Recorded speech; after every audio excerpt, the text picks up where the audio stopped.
ABC Radio Australia. Well, the Pacific's Peak Fisheries Body says regional governments are taking major steps to try and crack down on human rights abuses that are happening within the tuna industry. It follows a recent report that found the majority of global canned tuna companies are failing to tackle what they call modern slavery happening on board fishing boats that they're buying tuna from that operate in the Pacific.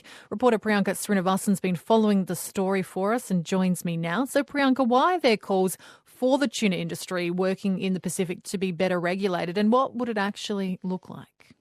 Well, Catherine, so this report comes from the UK NGO, the Business and Human Rights Resource Centre, and it says workers on these tuna ships operating in the Pacific are in danger of being victims of modern slavery.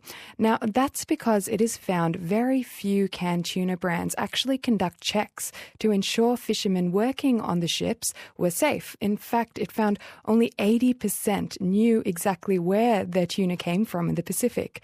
And again, only 11% actually checked to make sure workers on their boats in the Pacific were free from modern slavery.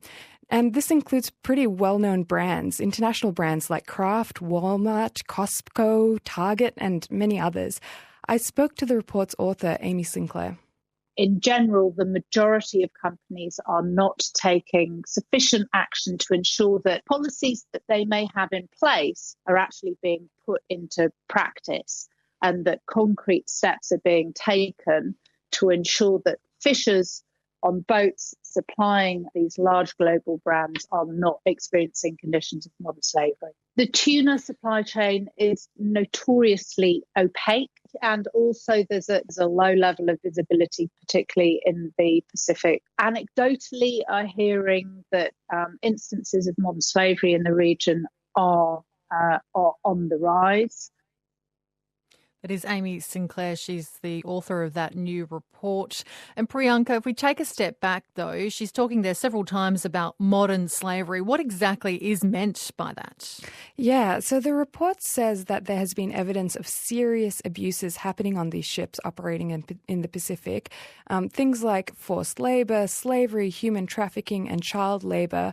The report also mentions cases of migrant workers bought and sold as slaves and being tossed overboard if they complain or get injured. So pretty serious stuff.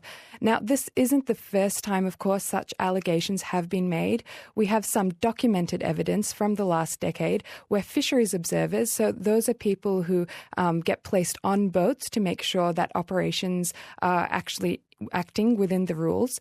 Those observers from Papua New Guinea, Fiji and elsewhere have some of them have been disappeared.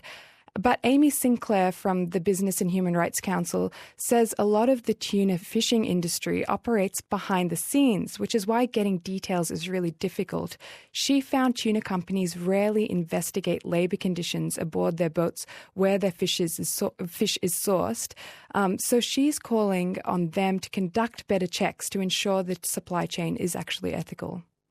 All right, so she's saying responsibility to the operators themselves, but what about the Pacific countries and governments within whose waters they are operating? Do they have a role as well to try and stop these alleged human rights abuses from happening?